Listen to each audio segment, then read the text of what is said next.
অন্য কেউ অ্যাকাউন্টটা হ্যান্ডেল করতো, এরকম ব্যাপার।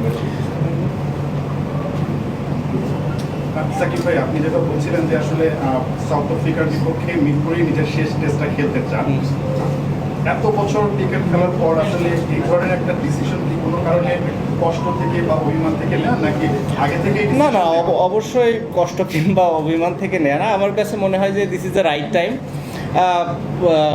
মুভ অন করার জন্যে এবং নতুনদের আসার সুযোগ তৈরি করে দেওয়ার জন্যে।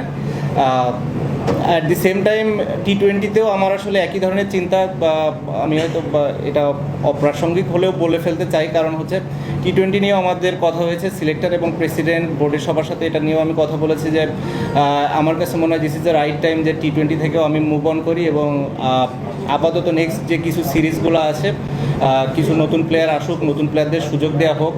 অ্যাট দি সেম টাইম আমি যদি ফ্র্যাঞ্চাইজি লিগ খেলাগুলোর সুযোগ পাই, এখানে ভালো করতে থাকি, 6 মাস 1 বছর পরে যদি কখনো মনে করে বিসিবি যে হ্যাঁ না এখানে টি-20তে আমার কন্ট্রিবিউট করার একটা সুযোগ আছে, আমি পারফর্ম করছি এবং ফিট আছি, দেন আমরা ডিসাইড করতে পারি। বাট অ্যাট দিস মোমেন্ট আমি নিজেকে অন্তত টি-20তে দেখছি না।